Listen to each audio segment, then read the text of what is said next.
بسم اللہ الرحمن الرحیم۔ عزیز طلبہ، السلام علیکم ورحمۃ اللہ وبرکاتہ۔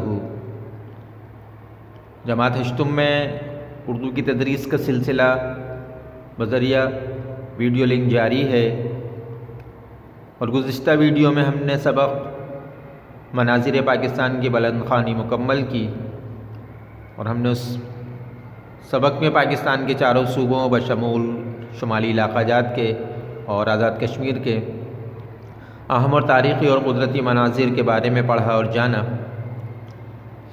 اور عزیز طلبہ، جیسا کہ ہمیشہ کی طرح ہر سبق کے اختتام پر ایک مشق ہوتی ہے، اور اس مشق میں جو سوالات ہیں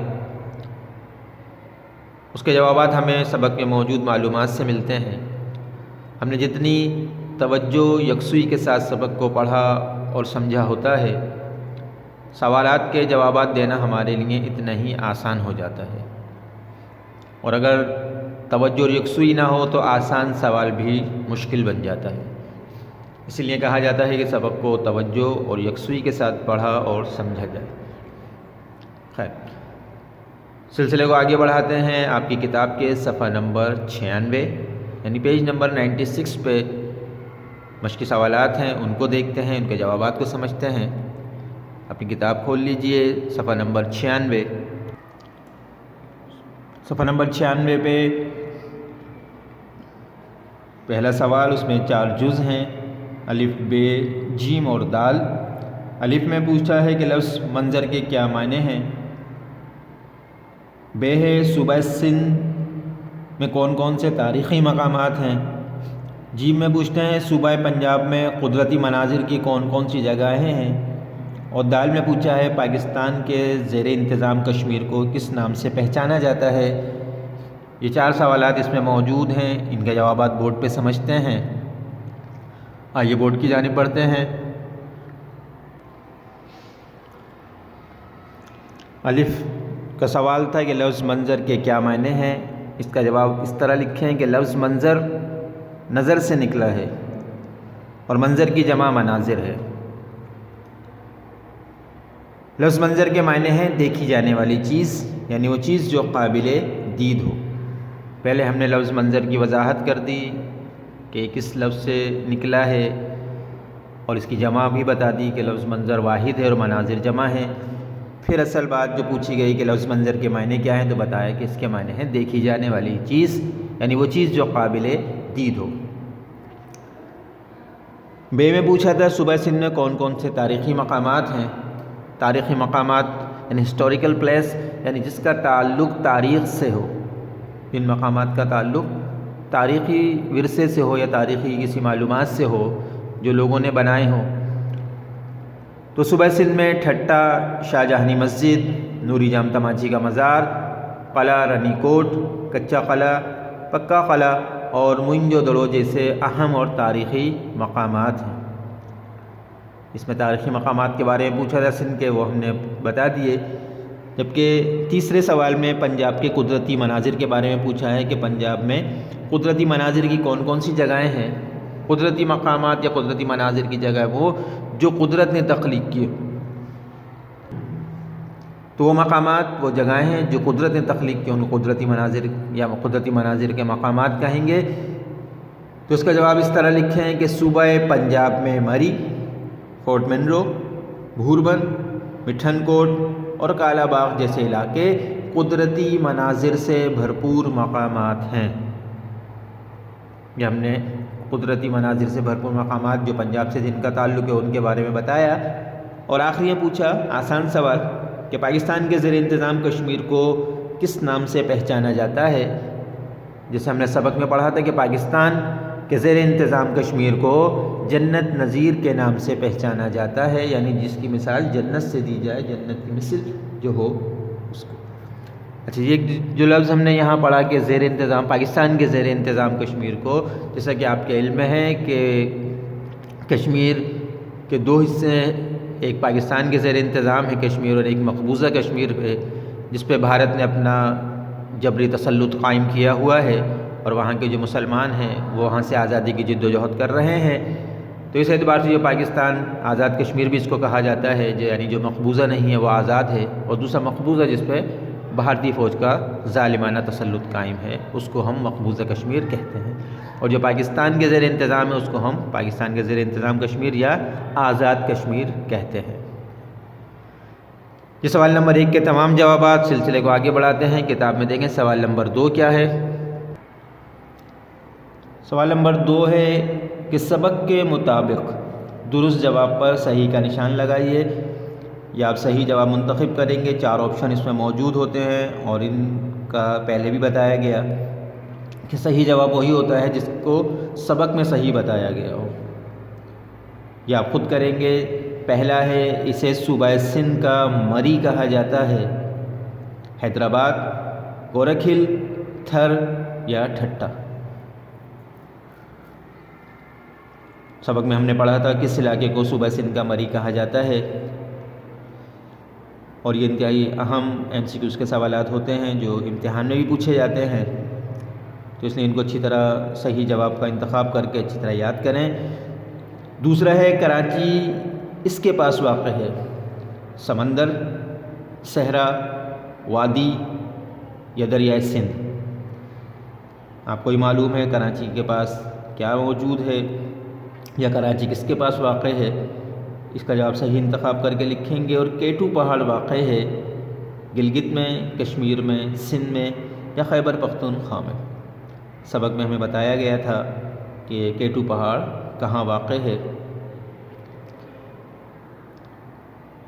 دال میں ہے مینار پاکستان واقع ہے کوئٹہ میں، پشاور یا لاہور میں یا پھر کراچی میں۔ آسان ہے اس کا جواب۔ اور آخری سوات سے برآمد کیے جاتے ہیں، سوات سے برآمد کیے جاتے ہیں پھل، کپڑے، کھیلوں کا سامان یا کھلونے۔ یہ بھی آسان ہے، ان کے جواب آپ انتخاب کر کے صحیح درست جواب کا نشان لگا کے ان کو یاد بھی کر لیں گے۔ اس کے بعد سوال نمبر 3 ہے کہ درج ذیل الفاظ کے جملے بنائیے۔ رعنائی، صنائی، سوغات، رسیلے اور سحر۔ یہ جو آخری لفظ ہے یہ سحر ہے، یہ ایک سحر ہوتا ہے، ایک سحر ہوتا ہے۔ سحر صبح کے وقت کو کہتے ہیں جب فجر کا تڑکا ظاہر ہوتا ہے، جس کو ہم سحری بھی کہتے ہیں۔ سحری کا وقت جو رمضان میں ہم سحری اپنی مکمل کرتے ہیں، کہتے ہیں بس سحری کا وقت مکمل ہو گیا یا ختم ہو گیا۔ اور سحر اگر لیٹ زیر کے ساتھ جب پڑھا جاتا ہے تو اس کے معنی جادو کے ہوتے ہیں۔ تو یہ سحر ہے یعنی صبح کے وقت کا جملے آپ خود بنائیں گے۔ الفاظ ان کے معنی اکثر کے بتا دیے گئے تھے، اور لغت سے دیکھ کے اس کو دوبارہ دیکھ لیں گے اور اس کے بعد ان جملوں کو بنائیں گے۔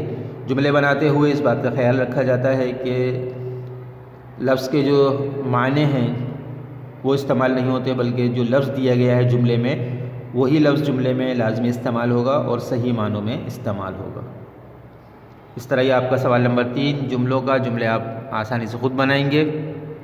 اگلے سوال کو دیکھتے ہیں۔ خالی جگہ کا سوال ہے، دنیا کے 3 بڑے ڈیش سلسلے پاکستان میں ہیں۔ ہم نے پڑھا تھا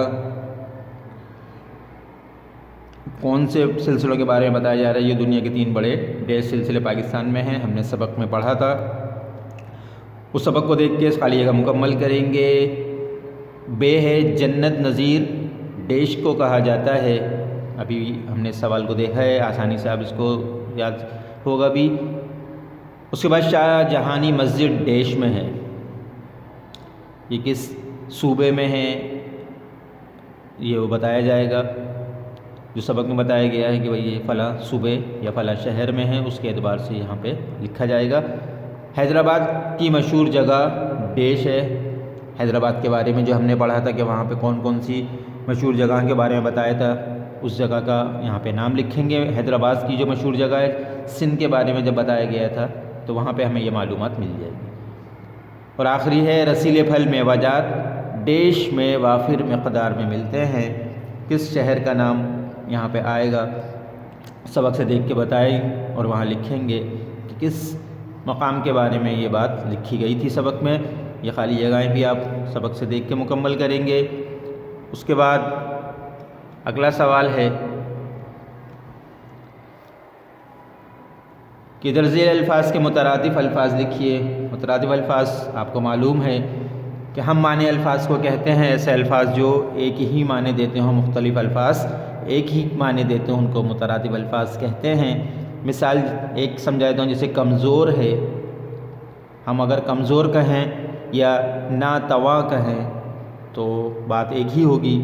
ناتواں اور کمزور کے معنی ایک ہی ہیں، تو یہ دونوں مترادف الفاظ ہیں۔ اسی طرح آپ حسن، خطہ، دید اور مقام ان کے مترادف الفاظ دیکھ کے لکھیں گے۔ اس کے بعد درج ذیل الفاظ پر اعراب لگا کر تلفظ واضح کیجیے۔ ان الفاظ کو دیکھیں کس طرح پڑھتے ہیں۔